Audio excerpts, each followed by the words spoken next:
On June 9, 1918, the New York Times published an article titled "Puerto Rico Has a Hoover of Its Own," in where a local Puerto Rican hero, Alberto E. Lee, is praised in making Puerto Rico self-supporting and in changing the indifferent, if not hostile attitude to one of fervent loyalty to the United States.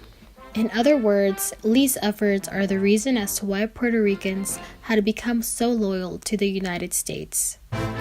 On June 25, 1918, Felix Cordova Davila responded to that article in one titled "Loyal Puerto Ricans, a quick response to the call of their new country," in which he expresses discontent at the claim that one man is responsible for their loyalty.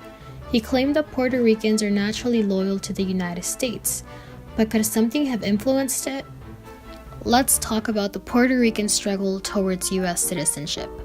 Let's start with the 4-Acre Act, passed on April 2, 1900.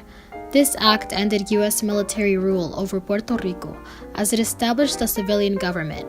This form of civilian rule, however, limited the participation of Puerto Ricans in their own government. For example, the U.S. president appointed the Puerto Rican governor, as well as the heads of departments. On March 2, 1917, a year before the New York Times articles were written, Puerto Ricans were granted U.S. citizenship through the Jones-Shafroth Act after years of negotiation and debate.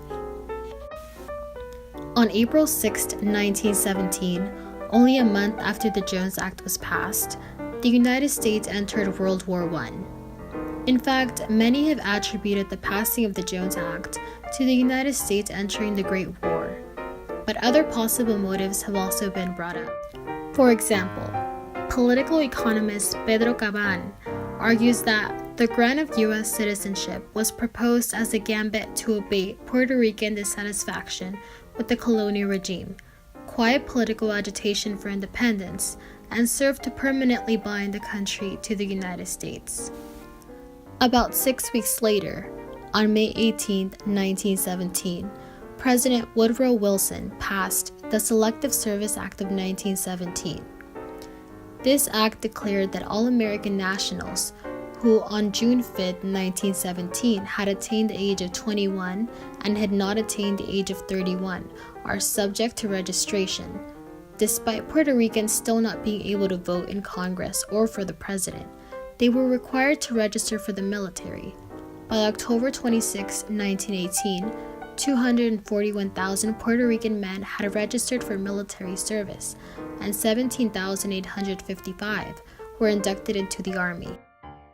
On Puerto Rican loyalty, Cordova wrote that the rush of volunteers on the island was so great and immediate that Colonel P. Townshend, commanding the troops, announced that there would be no occasion for the enforcement of the draft in Puerto Rico, as there were sufficient volunteers. These acts were conveniently passed during a time of great tension within the international sphere, and therefore it is hard to tell whether they were passed solely for the U.S. war efforts or to keep Puerto Ricans from asking for more independence. The list could go on, but if there is anything that can be said about the granting of Puerto Rican citizenship and their participation in World War I, it is that it ignited within them a sense of nationalism and loyalty to the United States.